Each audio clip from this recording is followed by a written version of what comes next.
apakah screen saya sudah muncul? Sudah. Oke. Terima kasih untuk malam hari ini. Terima kasih buat tim Solo sudah mengorganize this webinar. Terima kasih juga buat Cakap. Nah, mungkin sebelum saya mulai, langsung aja saya perkenalan diri dulu kali ya. Selamat malam, nama saya Albert Aristio. I'm a digital nomad. I'm a multimedia designer dan juga occasionally creating content. Jadi hari ini saya akan sharing pengalaman saya sendiri. Apa sih fondasi menjadi seorang digital nomad? Apa sih yang dibutuhkan dan how can I healing tiap bulan? Dan berapa sih biaya yang diperlukan gitu ya? Tapi sebelumnya saya mau tanya-tanya dulu nih, kayak kalian ini yang hadir di malam hari ini tuh lebih freelancer atau budak corporate atau kedua-duanya?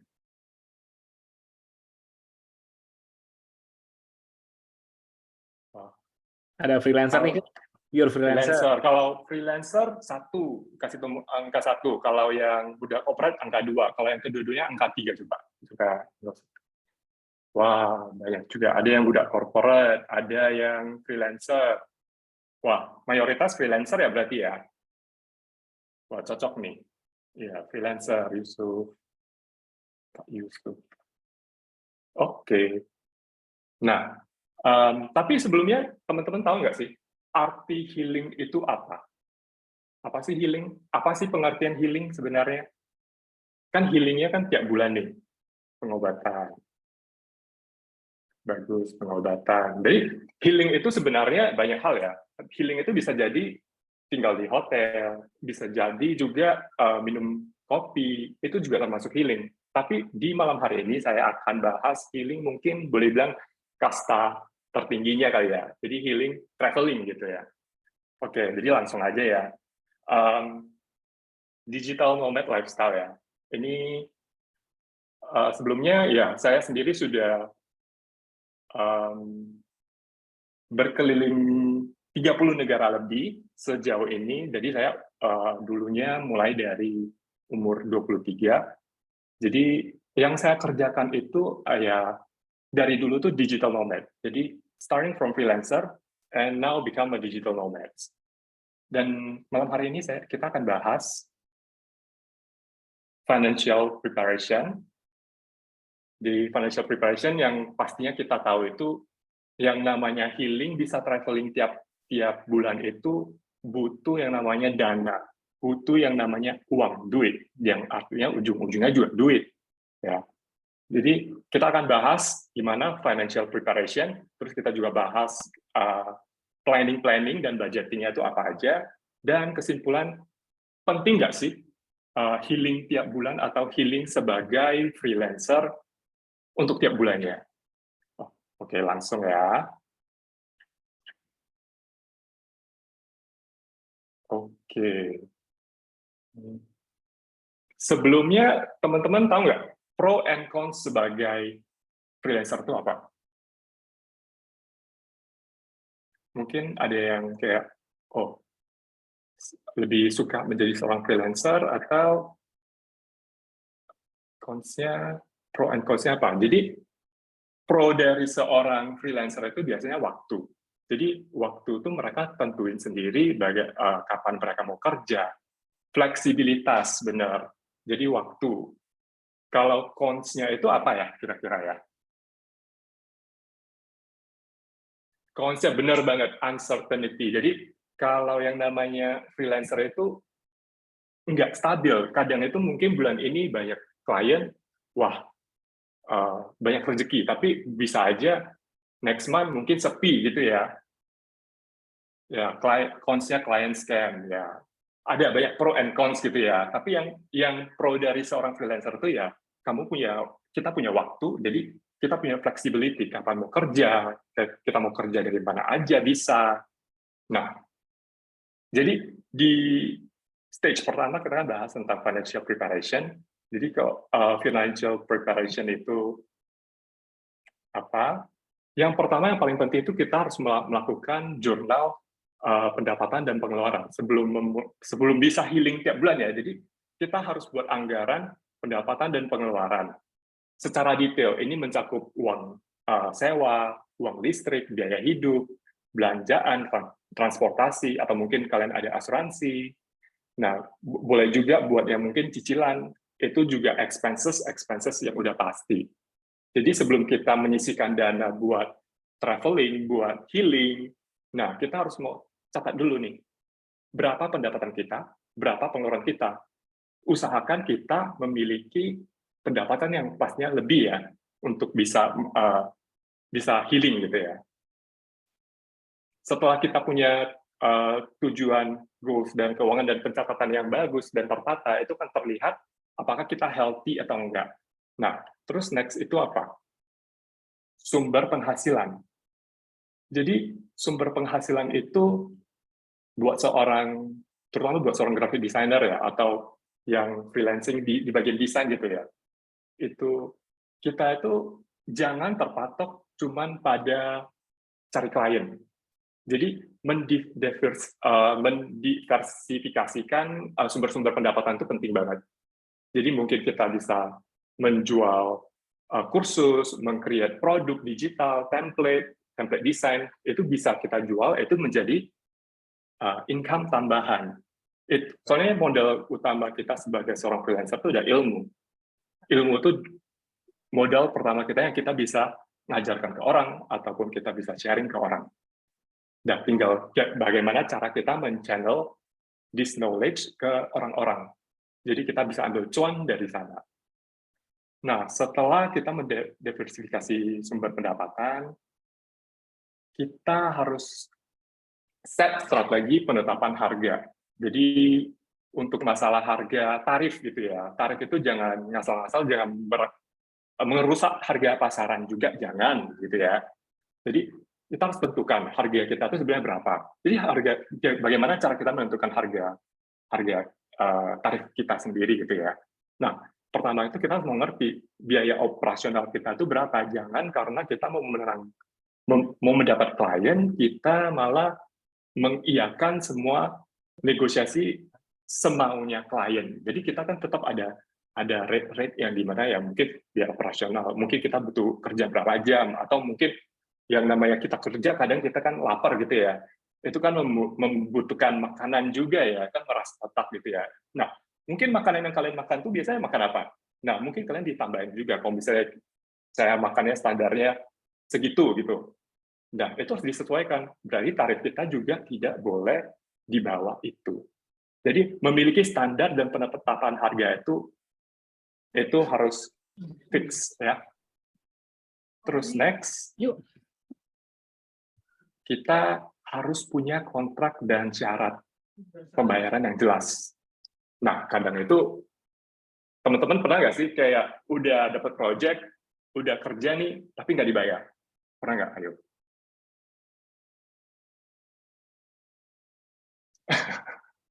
Sering banget ya di PHP ya, Kak Aji.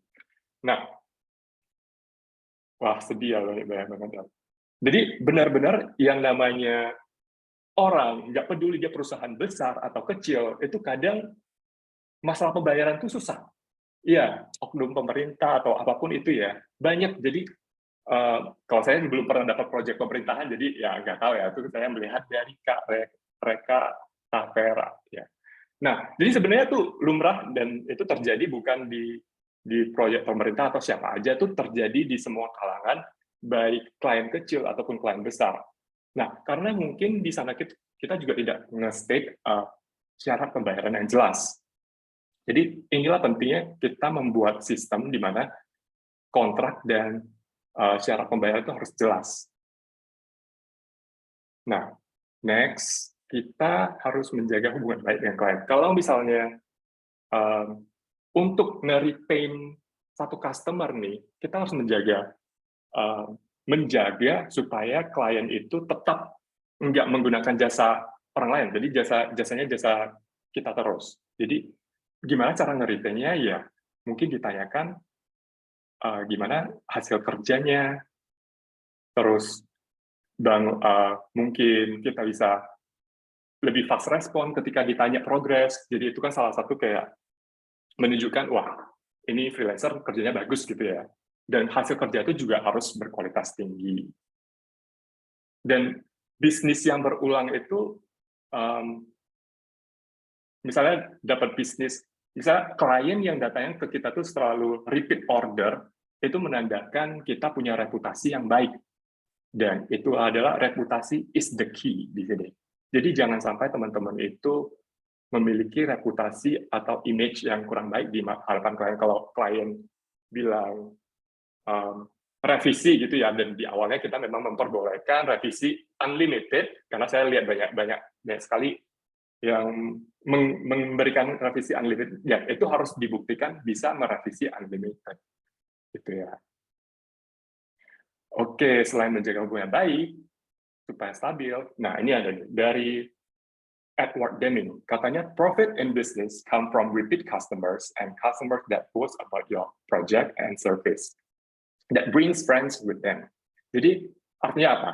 Artinya untuk mendapatkan profit itu bisa diukur dari repeat customer ya, dan repeat customer yang kita harapkan itu adalah customer yang sangat puas dengan hasil kerja kita, yang bisa merekomendasikan kita lagi ke peers-peersnya si klien supaya kita makin memiliki banyak klien gitu ya. Oke, next step itu kita yang ini jelas ya, kita harus mempromosi diri, karena siapa lagi kalau bukan kita sendiri gitu ya. Jadi untuk memasarkan mempromosikan diri kita sendiri itu kita bisa dari omongan gitu, mungkin dari keluarga paling dekat, keluarga, teman, dan buat portfolio online, rajin-rajin sharing, utilize social media, dan yang paling penting itu adalah networking. Jadi join komunitas seperti komunitas Solo ini itu saling support each other gitu ya. Jadi itu networking itu, dan networking juga networking di circle-nya klien juga. Jadi rajin-rajin mempromosikan diri, mendekatkan diri dengan potensial klien. Terus next step, jangan nabung, investasi. Ini beneran banget ya, Budi, kan nggak salah lihat, jangan pernah nabung. Kenapa jangan nabung? Padahal kan mau financial stable ya. Jadi kalau nabung itu, kita tuh kalau nabung itu akan termakan oleh yang namanya inflasi. Jadi kalau inflasi let's say inflasi per tahun itu biasanya ada di rate 5-10, kadang bahkan lebih. Nah, kalau kita menabung, yang sekarang kita nabungnya 5 juta, mungkin di beberapa tahun ke depan itu 5 juta tuh nilainya tuh nggak seperti 5 juta sekarang. Jadi 5 juta tuh mungkin seperti 2.500.000 atau 500.000. Ya, jadi investasilah income kita, jangan cuma ditabung, jangan dijadiin savings. Jadi kita memiliki investasi itu juga luas, bisa dalam bentuk mungkin obligasi, saham, dan banyak lah ya, itu kita bisa melakukannya. Terus yang terakhir, kalau sudah melakukan itu semua tapi ternyata kok masih sepi-sepi aja, padahal udah rajin promote tapi nggak dapat klien, udah mencoba semua step yang tadi, jadi kita harus mau introspeksi diri. Kalau semuanya udah dilakukan dan masih belum berbuah, jadi kita harus mengulas, tanya kepada klien, tanya kepada kerabat, tanya pada saudara, dapatkan feedback. Apakah hasil kerja kita itu sebenarnya ada yang kurangkah, atau mungkin memang nggak cocok aja di kalangan masyarakat, mungkin masyarakat Indonesia kurang cocok dengan hasil karya kalian. Nah, itu kita harus cari tahu, dan jangan takut untuk membenahi diri atau penyesuaian diri lagi dan belajar. Jadi ini step-step yang dimana kita harus introspeksi diri juga ya.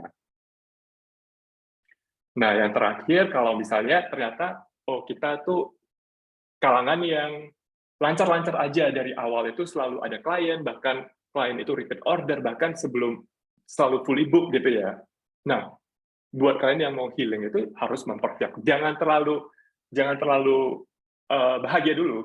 Kita tetap harus mempersiapkan dana darurat untuk safety net. Jadi jangan langsung bermain begitu aja kayak spend all the money ya. Jangan, kita tetap harus ada yang namanya safety net. Oke. Oke, kita ini sekarang udah masuk ke sesi 2, yaitu Ovigo Preparation. Ini saat-saat yang paling ditunggu di sini, saya akan sharing tips bagaimana dapat tiket harga murah, dan rumus saya itu, tagline saya itu biasanya, saya mau liburan hemat dan cermat, tapi nikmat. Ya, jadi benar-benar cari yang termurah tapi maksimal gitu ya, dia punya benefit. Oke, pertama sebelum kita ke sana, kita harus mau mempersiapkan dokumen ya. Jadi sebelum melakukan perjalanan, entah itu kalian mau digital nomad atau kalian mau liburan, kalian harus mau tahu dokumen-dokumen apa aja yang diperlukan. Itu bisa jadi paspor, apakah kalian sudah punya paspor, apakah paspor kalian akan expired, terus visa requirements buat kalian yang mau nomad di luar negeri, bukan cuma di Indonesia ya, tapi kalian kalau mau nomad di luar negeri itu biasanya ada kayak mungkin ada visa-visa khusus atau ada restriction, kalian boleh di negara itu selama berapa hari, itu harus mau dicari tahu dulu. Dan mungkin ada sebagian country, sebagian negara yang memerlukan kalian itu memiliki vaccination card. Mungkin negara seperti Afrika, mereka memerlukan vaksin. Nah, itu perlu di-riset, dan ingat selalu memiliki duplikat dari dokumen-dokumen penting ini ketika kalian berpergian, entah itu liburan ataupun menjalani hidup nomad. Oke. Terus yang berikutnya, travel insurance. Jadi buat kalian yang mau nomad di luar negeri, itu saya rekomendasi banget buat beli travel insurance, terutama buat kalian yang pergi-pergi ke negara Eropa. Jadi ini benar-benar kalau negara Eropa itu biasanya banyak banget copetnya. Kalau dari cerita saya sendiri, kebetulan kemarin teman saya pernah kehilangan, dia juga seorang digital nomad, dia kehilangan laptopnya ketika di Barcelona. Jadi ya cari aman aja, jadi kita tetap memiliki travel insurance, setidaknya secara material atau secara biaya kita tercover gitu ya. Meskipun yang namanya digital nomad, kalau laptop hilang itu udah seperti semua kerjaan di dalam laptop kan biasanya ya. Jadi itu udah kayak paling dihindari lah, kalau bisa jangan sampai hilang gitu ya. Tapi situasi kayak gitu kadang kita nggak bisa kontrol, jadi ya travel insurance is very important. Terus next, harus local laws and custom. Jadi kita harus tahu law dan custom lokalnya itu apa. Kalau misalnya di luar negeri, di luar sana itu ada mungkin apakah orang tidak boleh memakai sandal misalnya, atau ada norma-norma tertentu, mungkin semua itu mau cari barang makanan halal itu susah mungkin di sananya, atau mungkin tidak boleh merokok di negaranya, atau nge-vape nggak boleh, atau bahkan tidak boleh membawa drones. Itu ada restriction local laws and custom yang dimana kita harus mengerti. Misalkan kayak di Bali, calang sarinya tidak boleh terlangkah. Jadi itu part of merespect orang lokal di wilayah tersebut. Terus yang berikutnya, safety and security.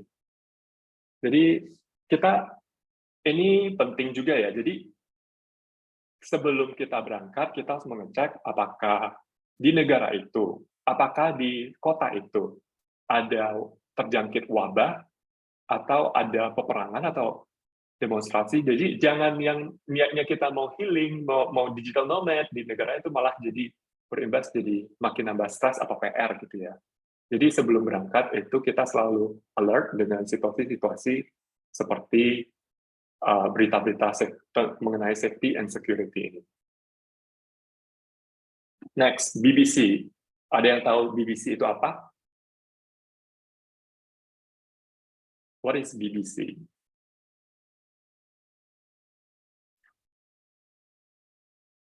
Oke. Ya benar, Kak Dedi. Jadi intinya sebelum sebelum berangkat kita butuh yang namanya riset dulu ya, research about the place, tentang lokasi tempat yang kita mau pergi. Nah, BBC itu apa? BBC itu adalah Budget, Banking, and Currency. Jadi kita harus men-set budget, jangan yang awalnya kita set, tadi kan kita udah buat kayak dia punya jurnal, ya kan, di step pertama kita. Jangan kita udah set, oh kita ada dana lebih nih, 5 juta gitu ya misalnya, buat healing gitu. Tiba-tiba pas waktu budgeting, tambah dikit dong, tambah jadi 6 juta, tambah jadi 7 juta, tambah terus, nanti tambah terus jadinya out of budget gitu ya. Jadi we stay with the budget. Jadi kalau budgetnya udah 5 juta aja. Paling buffer itu uang, biasanya saya bawa cash, jadi cash itu jadi ya jadi pegangan doang. Tapi enggak berarti itu boleh dipakai. Jadi itu cuman pegangan. Jadi budget itu penting. Dua, banking. Banking itu artinya apa? Jadi banking itu artinya, kalau kebetulan saya sendiri itu pengguna kartu, jadi kartu debit, kartu kredit. Jadi sebelum kita berpergian, apalagi ke negara luar ya, bukan Indonesia, kita harus mau report ke bank supaya mereka tahu, notify bank aja supaya kita akan pergi ke sana. Jadi supaya kartu kita nggak diblokir. Takutnya mereka mikir kartu kita salah digunakan, jadi mereka ngeblokir, jadi kita nggak punya dana di negara orang. Takutnya seperti itu ya. Jadi notify the bank, terus belajar currency. Jadi bukan cuma riset masalah keamanan tadi ya, jadi currency juga harus tahu. Jadi cara hitungnya. Kalau saya sih biasanya nggak mau ribet, jadi saya pakai kartu aja. Jadi supaya kalian pernah nggak sih kayak lagi traveling terus tiba-tiba dapat uang baliknya, tapi kalian nggak hitung karena kalian nggak ngerti cara hitung uang mereka. Nah itu yang terjadi di saya juga gitu ya. Jadi kadang saya dapat uang receh itu kayak dalam nominal koin-koin mata uang asing itu kayak ini berapa sih, kayak nggak ngerti ya. Kadang tulisannya juga ada yang beda, bukan abjad bukan angka 123 tapi beda. Jadi itu susah. Jadi belajar currency itu ya additional knowledge lah ya, supaya in case gitu ya. Oke, next kita ada language. Jadi language itu kayak juga important. Jadi lebih ke frase-frase yang lumrah. Mungkin kalau orang asing yang datang ke Indonesia, biasanya mereka pasti ngerti arti terima kasih, selamat datang.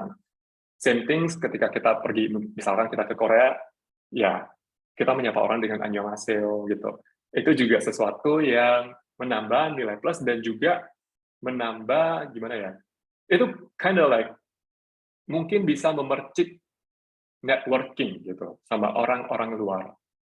Jadi kita juga belajar dan we eat and drink like and live like a local and use their language sebisa kita gitu. Jadi nggak usah takut kayak nggak usah takut seperti kita tuh kayak takut untuk mencoba, jadi coba aja, kalau salah ya udah gitu lah. Jadi namanya toh belajar kan. Jadi yang seru dari digital nomad itu juga memang belajar language. Terus next, ini nih yang ditunggu-tunggu, akomodasi dan transportasi. Nah, jadi masalah transport. Memang kalau yang terpenting dalam sebelum merencanakan healing yang traveling ini, yang paling penting itu adalah transport. Karena tiket pesawat gitu kali ya. Tiket pesawat, jadi gimana sih cara dapat tiket pesawat yang murah gitu ya? Nah, untuk mendapat tiket pesawat yang murah tuh biasanya saya menggunakan Skyscanner. Jadi Skyscanner itu langsung nge-scan semua maskapai yang available dimanapun dengan tujuan itu. Jadi saya melihat price-nya berapa, apakah sesuai budget. Ketika ada yang kisarannya sesuai budget, kita jangan stop di sana. Kita cari lagi dengan aplikasi lain. Mungkin itu bisa jadi tiket.com, bisa jadi Traveloka. Kita coba cari apakah beneran harganya itu udah harga yang paling baik, dan usahakan selalu riset dengan hanya satu perangkat. Jangan menggunakan dua atau kalian dan teman kalian barengan nge-research perjalanan dengan hari yang sama. Jangan, hindari. Karena sistem mereka akan ngebaca, tiba-tiba, oh banyak banget yang di tanggal segini nih, pengen terbang dari Jakarta ke Bangkok misalnya. banyak banget nih orang yang tiba-tiba kok tanggal ini. Kenapa ya? Jadi harganya mungkin akan naik ketika banyak orang yang ngeklik di hari dan tanggal yang sama, dan tempat yang sama, tujuan yang sama. Jadi meminimalisir itu, pakailah Skyscanner dulu. Ketika kalian udah tahu kisaran tanggalnya yang kalian bisa pergi dan mau pergi itu tanggal berapa, baru riset pakai satu handphone. Dan beli itu pakai handphone yang selanjutnya, yang handphone lain kalau ada. Kalau enggak ya nggak apa-apa, pakai handphone yang sama aja gitu ya. Ini sebenarnya lebih ke menghindari ada biaya-biaya di mana kayak seringan klik, lihat-lihat itu jadinya price-nya naik gitu ya. Kadang kan bisa kayak gitu. Nah, untuk akomodasi gimana? Akomodasi juga sama. Tapi kalau akomodasi saya biasanya menggunakan Google Map. Jadi kita harus mau tahu dulu daerah mana yang kita mau tempati. Kita cek Google Map, kita cek di Google Map itu biasanya ada hotel, nama hotel terus ada price list di sana. Kita save, cari tahu kira-kira beberapa nama hotel yang cocok dengan kita itu apa. Kita catat dulu. Setelah kita catat, baru kita lihat di aplikasi. Aplikasi itu bisa dari aplikasi apa aja, baru kita cari tahu apakah hotel itu harganya semurah itu, atau mungkin malah dari aplikasi kadang kita bisa dapat yang namanya promo-promo tambahan. Bisa jadi ada promo. Misalkan kami biasanya ada tiket geledek gitu ya. Ada promo-promo dari ya aplikasinya sendiri. Oke. Ini kira-kira begitu.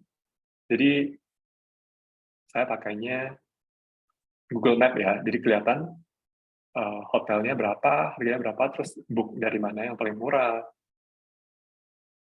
Terus Skyscanner kita bisa langsung cek maskapai apa yang terbang dari negara itu ke negara ini ke negara itu gitu ya. Jadi kita langsung meminimalisir waktu. Tapi dan tentunya sebelumnya kita harus benar-benar yakin dengan tanggal itu. Jangan nggak cuman mau ngecek murah tapi belum tahu tanggal, cuman iseng-iseng, ya jangan. Usahakan jangan, hindari gitu. Nah, next step itu kita harus mengetahui emergency contact. Jadi emergency contact itu penting gimana kalau misalnya ya kasarnya kalau misalnya terjadi apa-apa yang tidak inginkan, ya ini itu membantu lah setidaknya ya. Jadi mungkin itu entah itu layanan polisi, layanan medis, kedutaan atau konsulat negara. Itu sebisa mungkin dicatat karena yang namanya digital nomad itu ya, apalagi kalau yang solo traveling, yang nomadnya sendiri banget, yang tidak ada keluarga sama sekali, itu penting banget mencatat local emergency info-nya. Terus next, kita packing. Nah, kira-kira kalau packing itu disesuaikan dengan kondisi tempat yang kita mau pergi juga. Kalau misalnya kita mau pergi Bali, ya nggak mungkin lah kita tak ambilnya sweater atau baju dingin ya. Jadi kita sesuaikan dengan sebisa mungkin sesuaikan dengan kondisi gitu ya.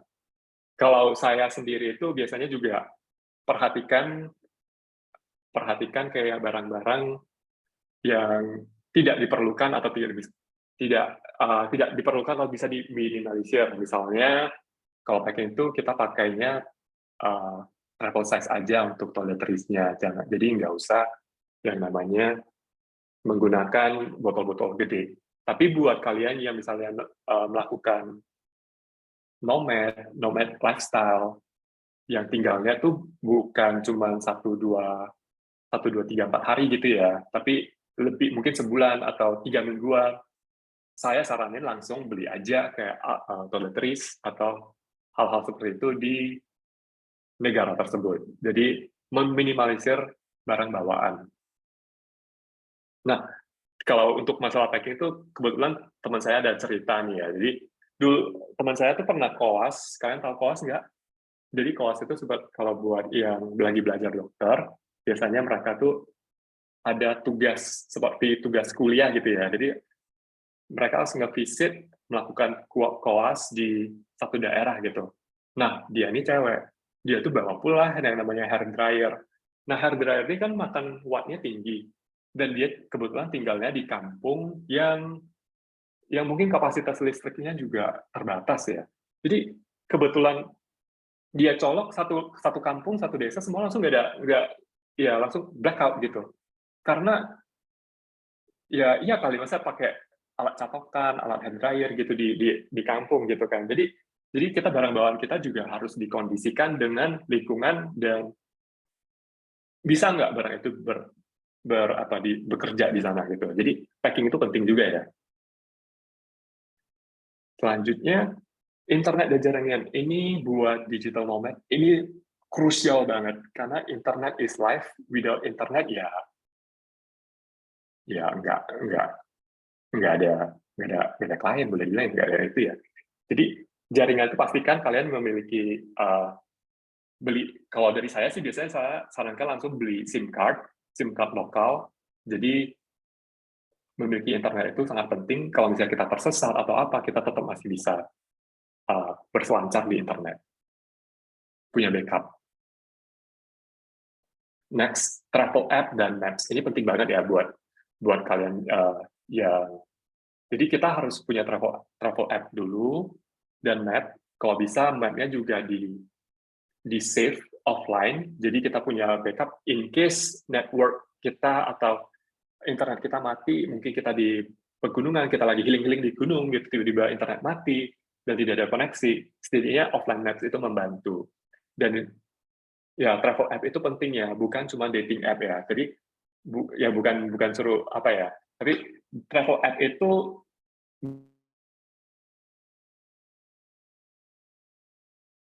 suatu daerah dan mungkin itu bisa jadi dari aplikasi misalnya tiket.com-nya ataupun yang berhubungan dengan pemerintah tentang negara itu. Jadi travel app is very useful. Oke, fair date ya. Ini kesimpulan. Jadi kesimpulan kita kan kita udah tahu step awalnya kita harus income kita harus stable dan kita ada step-stepnya tadi saya sudah terangin ya, ada beberapa step. Dan selanjutnya kita juga udah tahu cara kita untuk berhemat sebisa mungkin juga, meskipun kita udah ada budget buat melakukan healing, tapi kita sebisa mungkin tetap hemat tapi nikmat ya, jangan hemat, cermat dan nikmat gitu ya. Oke. Menurut si Matthew Carston, investment in travel is investment in yourself, katanya. Jadi setelah saya pikir-pikir, ya benar sih, traveling itu adalah bagian dari investment. Karena apalagi kita masih muda gitu ya, traveling will enrich our perspective, broaden our horizon. Jadi bukan cuman ada orang yang kayak mau traveling itu cuma buat flexing, ini bukan. We are not for that ya. Ini lebih ke pembelajaran. Jadi ketika kita travel, kita secara tidak sadar, kita tuh sebenarnya udah terekspos dengan banyak culture, kita terekspos dengan banyak wawasan luar yang nggak ada kalau misalnya kita di zona nyamannya kita sendiri terus. Oke, sebenarnya gunanya buat apa sih? Kalau penting nggak sih sebenarnya traveling gitu ya? Nah, next itu buat yang bergerak di dunia kreatif ataupun freelancer itu yang pasti memberikan inspirasi. Inspirasi ini penting, misalnya kita jalan-jalan ke tempat baru, itu bisa mungkin aja memberikan peluang untuk mengenal budaya lokal, tentang landscape, lingkungan. Mungkin misalkan saya ke Bali, saya jadi mengerti adat dan budaya Bali, bisa saja saya dapat klien di Bali, karena mungkin saya udah mengerti dengan adat dan kesukaan dari penduduk lokal tersebut. Terus benefitnya apa lagi gitu ya? Yang pastinya dengan traveling ataupun yang namanya nomad lifestyle itu memperluas wawasan kalian juga. Ini jelas ya, jadi kalian itu bakal mungkin secara pribadi kalian mungkin dipertemukan dengan orang dari berbagai latar belakang gitu, mungkin dari negara, entah negara lain, mungkin kalau kalian ke Bali, kalian bisa ketemu bule atau ketemu siapa yang benar-benar mereka memiliki cara pikir yang berbeda dari kalian. Jadi di sana kalian bisa saling bertukar pendapat, memahami, dan itu juga memperkaya kalian dalam berkreasi di pekerjaan kalian. Oke, setelah memperluas wawasan, kita juga pro-nya itu kemampuan menyelesaikan masalah itu sangat mudah diatasi. Jadi yang namanya kita traveling itu selalu ada drama aja. Kadang itu nggak selancar yang atau kita udah plan, tapi tetap aja ada aja gitu yang mungkin tidak sesuai dengan rencana. Jadi drama gitu ya. Tapi itu nggak apa-apa. Drama is good. Jadi karena kalian tuh akan belajar gimana cara menyelesaikan masalah yang ini juga akan membenefit di diri kalian juga. Jadi kalian itu juga menjadi pribadi yang cepat menyelesaikan masalah atau bisa mengatasi masalah. Let's say kalau misalnya kalian ketinggalan pesawat atau kalian terjadi sesuatu hal, kalian lebih gercep. Ini tuh juga skill yang kalian mungkin bisa terapkan di desain kalian atau di workload kalian juga. Nah, sebenarnya yang paling saya suka dari traveling, healing dan traveling dan juga nomad lifestyle ini ya peluang jaringan dari networking. Jadi kalau jujur ya, kalau misalkan saya kemarin enggak pergi ke Bali, saya mungkin hari ini enggak berada di sini memberikan.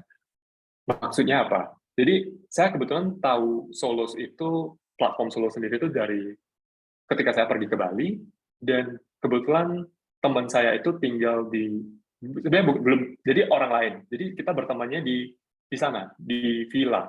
Jadi saya ternyata tetangga saya ya, berarti ya, tetangga saya itu adalah seorang digital nomad juga, dan kebetulan kita sharing, terus saya bilang I'm a digital multimedia designer, terus dia juga kayak, oh ada nih teman dia lagi startup Solos gitu ya. Nah dari sanalah saya tahu Solos, dan ya terima kasih bisa sampai hari ini gitu ya. Jadi sebenarnya ya, traveling itu membuka banyak peluang untuk networking karena kalian bertemu mungkin like-minded people.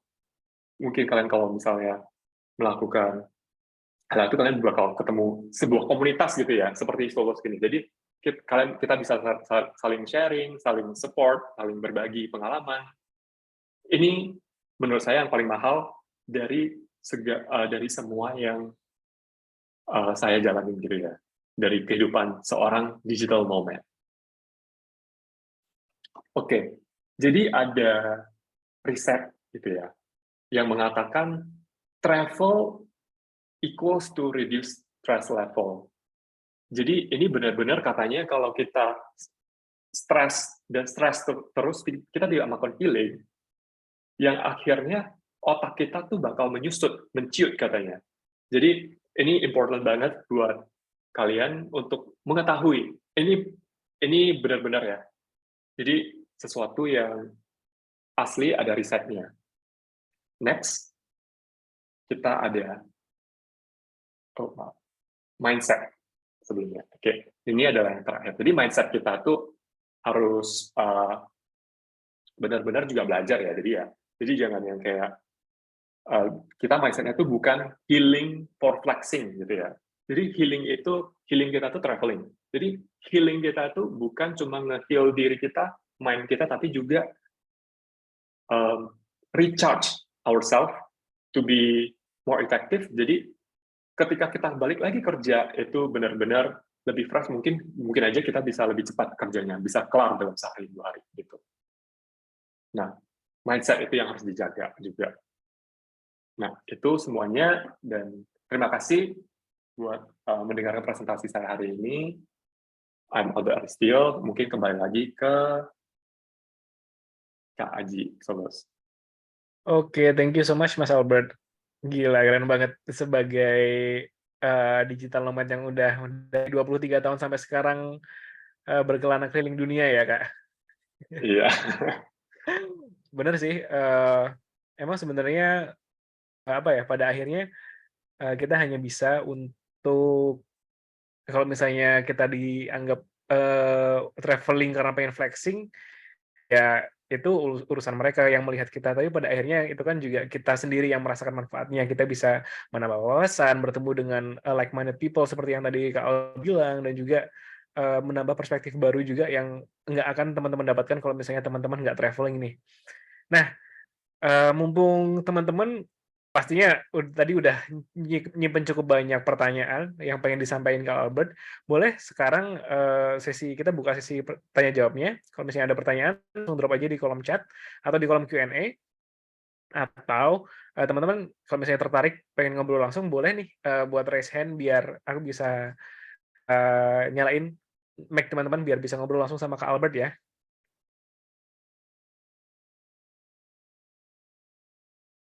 Ini dari Kak Abi Fatan bilang pakai camper van mungkin seru juga ya. Seru banget, gila. Tapi itu lebih seru kalau rame-rame. Tapi berarti kalau camper van cuma perjalanan darat dan laut dong? Camper van mungkin ya bisa jadi mungkin dari Malang ke Bali gitu kayak pakai camper van itu seru banget kayaknya. Ya. Sambil nunggu pertanyaan, boleh sharing lagi nggak Kak Albert? Kalau misalnya tadi kan mungkin lebih banyak dihalang benefitnya nih buat jadi digital nomad. Kalau kita pengen ngomong Konsep, bitter truth-nya boleh nggak Kak? bitter truth-nya ya. Ya, semuanya pastinya tetap enggak seperti yang semuanya tidak berjalan mulus aja ya, pasti ada tantangan, tapi dari tantangan itu yang kita belajar untuk uh, me mendorong kita sendiri jadi pribadi yang lebih oke lagi. Jadi kalau pribadi saya itu seorang sebenarnya orangnya introvert. Jadi gimana cara saya bisa keluar dari zona nyaman inilah yang mendorong saya tuh pokoknya harus berkelana gitu ya. Kalau saya dari kemarin cuman di rumah aja gitu ya, nggak berkelana, mungkin today itu I'm not like today gitu.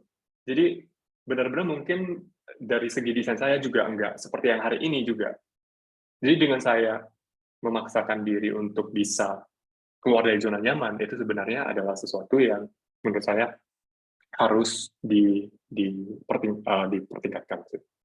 Oke, thank you Kak Albert. Menarik banget nih insight-nya. BTW ini ada pertanyaan dari Kak Rika Oktavera yang tadi katanya di PHP sama pemerintah nih. Gimana sih caranya travel tanpa ngerusak deadline, Kak? Apakah kita perlu merencanakan traveling kita harus sementara menutup orderan atau tetap ngerjain sesuai deadline, tapi minta kompensasi karena sedang di luar kota atau negara? Nah, jadi benar banget. Jadi lihat dulu. Jadi orderan ini datang sebelum planning kita liburan atau setelah planning kita liburan. Kalau datangnya sebelum planning kita liburan, itu adalah kewajiban kita sebagai freelancer untuk stay profesional. Ya udah, kita kalau saya sendiri biasanya tetap mendahulukan kerjaan. Yang namanya kerjaan itu didahulukan, dan biasanya kalau memang sayanya itu perginya healing yang bukan digital nomad ya, healing itu dalam arti benar-benar liburan yang memang get away from laptop, ya saya benar-benar bilang ke klien. Dan tiba-tiba kalau misalnya saya udah ada jadwal nih untuk liburan, klien tiba-tiba masuk, tapi lumayan nih kayak cuan ini, bisa cuan ini, kayak lumayan gitu ya, mau diambil, tapi kalian tertarik buat ngambil, tapi tetap harus informasikan ke klien, I'll be away, I would be slow respon. Jadi itu saya tanggung jawab kita untuk memberitahukan klien bahwa kita bakal slow respon. Is it okay? Is it like rush project gitu ya? Kalau rush project ya jangan diambil, jangan karena terlihat itunya. Atau or else ya udah deh nggak jadi liburan, mungkin di sananya sambil buka laptop kerja kali ya. Mungkin ini semoga menjawab kali ya. Oke, gimana mereka? Cukup menjawab kan? Atau ada pertanyaan yang lain lagi, boleh langsung di-drop di kolom komentar dan Q&A. Sama buat siapapun dan teman-teman yang udah hadir pada malam hari ini, yang pengen mengikuti jejak Albert, buat bisa healing dan juga working setiap bulannya, bisa langsung sampaikan pertanyaan di kolom komentar ini, atau nanti teman-teman juga jangan lupa ini kalau misalnya nanti teman-teman setelah acara ini pengen tetap stay connected dengan Kak Albert, boleh banget bisa langsung gabung di komunitas Solos nih. Sebentar. Yang tahu adalah ini. Nah, teman-teman bisa tetap stay connected dan ngobrol sama Kak Albert di sana, karena Kak Albert juga cukup aktif ya Kak di sini, di Iya, komunitas Solos kita. Dulu Kak Albert ingat banget nih waktu pertama gabung namanya masih Tips Tamasya. iya. Saya sebenarnya orangnya pemalu. Jadi kalau di komunitas itu biasanya diam, tapi saya mendengarkan tipe yang itu. Jadi kalau ada yang pertanyaan boleh ditanyakan, saya pasti akan menjawab. Sure, sure, sure. Dan juga teman-teman pastinya kalau misalnya nanti pengen sharing lebih banyak hal lagi, nggak cuma sama Kak Albert, tapi ke freelancer senior yang lainnya, feel free buat join di komunitas Solos di bit.ly/komunitas Solos 2. Kenapa 2? Karena yang satu udah penuh, karena saking penuhnya. Jadi kita bikin another channel buat mewadahi teman-teman, biar teman-teman bisa stay connected dan juga bisa hopefully bisa lempar terima orderan, bisa saling sharing dan juga skill-nya dan bisa nambah networking gitu. Karena kita juga kalau misalnya teman-teman lihat di situ ada apa aja sih di komunitas Solos, ada Solos Learn, workshop, offline events, locker, lowongan kerja, belajar freelancing sama networking freelancer. Yang sejauh ini udah ada di Bali tuh 2 kali. Kak Albert waktu di Bali belum sempat ya. Belum sempat, karena kalau nggak salah saya kebetulan terbang ke tempat lain. Jadi miss ya. I see, I see. Kita 2 sampai 3 kali di Bali, terus 4 kali di Jakarta, 2 kali di Jogja, dan kemarin sempat ada nih sekali di Bandung. Dan karena sekarang juga Solos memiliki chapter leader di banyak kota, hopefully kita bisa menjangkau lebih banyak teman-teman di berbagai wilayah di Indonesia gitu. Nah, sambil Ini nunggu pertanyaan ya. lagi, Ini saya baca di kolom chat ada nih yang bilang thank you Kak, lumayan jelas. Mungkin dilempar ke partner aja juga boleh ya kalau dapat orderan. Wah, kalau kalian itu punya partner ya yang namanya rezeki boleh dibagi-bagi ya. Jadi kalau memang kebetulan kliennya klien yang oke, ya boleh aja ke partner yang memang kita percayain dia punya kualitas yang sama seperti kita sendiri gitu ya. Jadi memang bisa, jadi kita boleh lempar orderannya. Apalagi kalau cuan, mungkin ambil persentase kali ya. jadinya maklar dong nggak? Ya, terus ada lagi nih yang Kak Oktav katanya pernah dikejar deadline pas di air terjun. Wah, ya. Jadi saya juga keingat sih, saya dulu pernah banget lagi ini di air terjun ya. Kalau saya pernah lagi daki gunung nih, karena ya mungkin karena merasa kalau laptop itu kan kalau taruh di satu tempat gitu kan bahaya ya, kayak takut diambil orang atau takut bukan cuma karena laptopnya sendiri, tapi file-file di dalam sebagai seorang digital nomad itu penting banget. Kalau hilang, it's like that gitu ya. Jadi kebetulan pula di atas gunung itu tiba-tiba uh, ada dong kayak klien yang mau meeting gitu ya. Waktu itu itu ya meeting emergency. Jadi itu lucu banget. Jadi terakhir ya nggak jadi meetingnya tapi kayak pakai via call doang. Jadi itu pernah juga pengalaman saya pas waktu lagi healing-healingnya ya. Berarti kalau buat Kak Albert, tempat paling random buat meeting adalah di tengah gunung ya Kak? Iya, tempat yang paling wild ya, ya di gunung. Kalau misalnya waktu itu sebenarnya di gunung kan kadang susah sinyal nih Kak, tapi kebetulan waktu itu dapat sinyal ya Kak? Enggak juga, makanya putus-putus. Tapi kan nggak bisa meeting yang pakai laptop, jadi pakainya handphone doang. Sebenarnya kliennya juga cuma sudah diinform sih, jadi itu udah tahu saya bakal di kondisi yang dimana susah untuk dikontak. Tapi karena itu juga tanggung jawab, kebetulan kliennya mau reach out dan saya kebaca, jadi itu tetap merupakan suatu apa sih? Jadi berusaha aja call, kalau nggak bisa yang kemarin sempat memang nggak bisa, terus baru pakai teks. Oke Jadi deh, berarti ya itu. Kak Albert dan juga Kak Oktav pernah ngerasain meeting di tempat yang paling aneh ya. Kak Oktav di air terjun, Kak Albert ada di gunung. Nah, kalau misalnya teman-teman juga tertarik nih buat jadi digital nomad, pastinya teman-teman perlu banyak antisipasi biar nggak ada kejadian nih lagi healing seru malah tiba-tiba working. Jadi nggak lucu kan tiba-tiba lagi di tengah lagi tanning di pantai harus sambil meeting. Oh, ada pertanyaan juga nih dari Kak Ariska. tempat paling berkesan di mana, Kak? Kalau menurut Kak Albert disebut work life balance nggak sih? Nah, sebenarnya pengertian work life balance itu apa? Kebetulan kemarin baru dapat itu ya FYP ya dari si Kak Jordi Onsu ya. Katanya di dunia ini nggak ada yang namanya work life balance kalau nggak mau sukses gitu katanya ya. Tapi sebenarnya menurut saya work life balance itu bisa. Jadi kapan kita bisa work life balance? Ketika kita merasa diri kita itu sudah sukses. Ketika kita tidak melihat oh ada order ada klien ini nih kasih orderan seperti ini nih kita mau ambil nggak, kita nggak terpaku pada itu lagi. Itu yang dinamakan kita bisa melakukan work life balance. Jadi bukan berarti kita harus punya harta seberapa baru bisa work life balance, itu lebih ke mindset. Jadi kita bisa mulai work life balance itu kapan aja, yang penting kita memiliki kebutuhan utama kita bisa terpenuhi.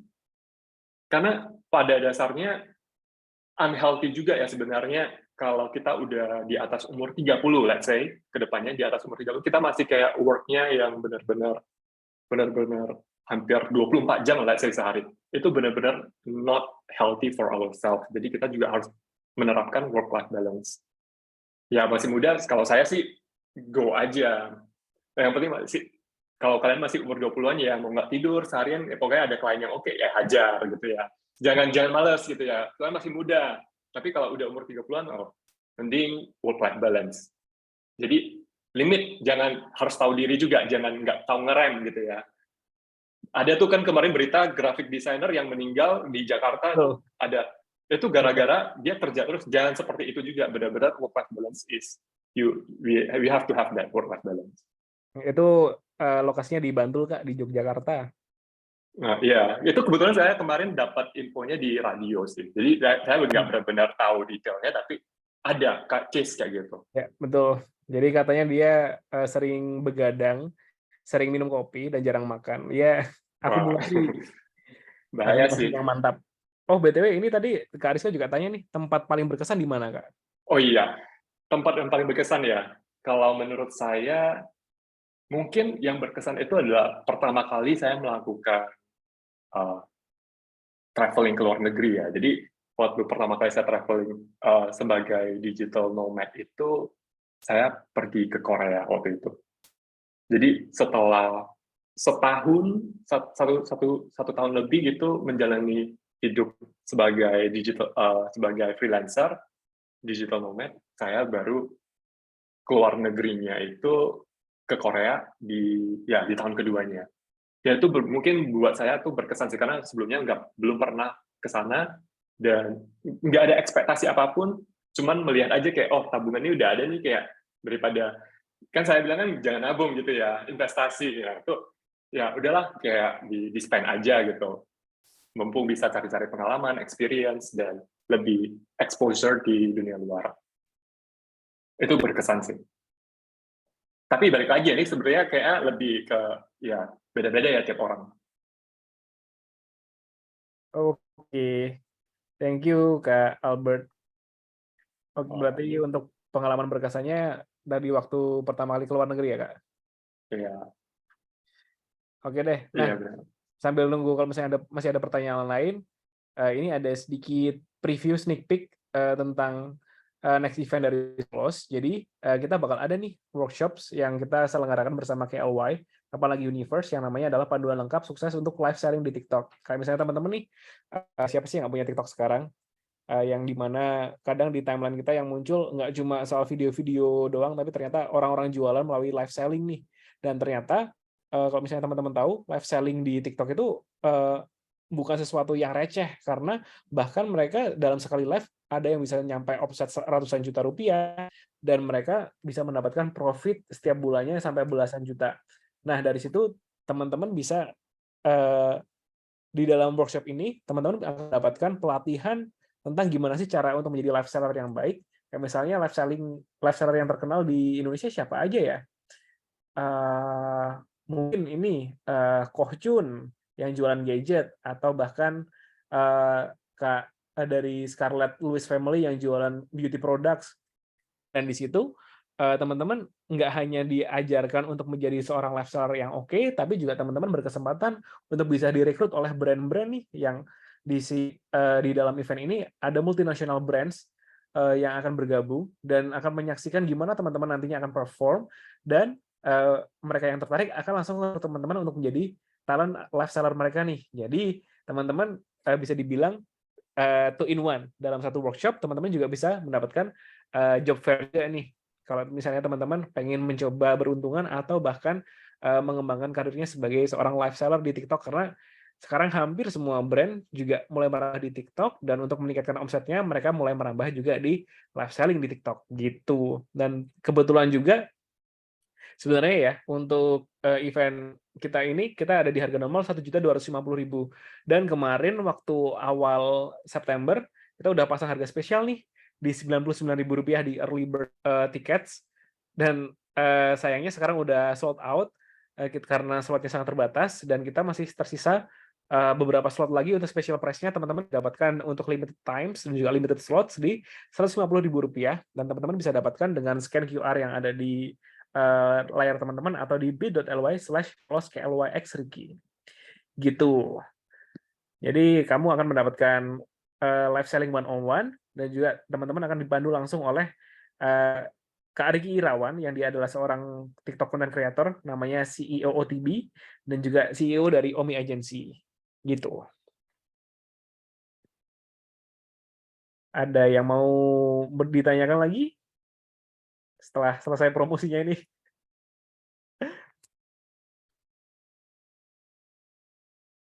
Oke, kayaknya udah cukup clear ya untuk materi dari Kak Albert pada malam hari ini. Sangat menarik banget. Dan kalau misalnya tadi teman-teman ada yang ketinggalan untuk ngikutin keseruan kita pada malam hari ini, bisa langsung follow bisa langsung join di channel Solos, karena di sana kita ada recordingnya juga, agar teman-teman bisa mengulang lagi materi pada malam hari ini. Siapa tahu tadi ada beberapa detail yang ketinggalan, dan teman-teman bisa mendapatkan insight lebih banyak lagi di channel Solos di @solos_work.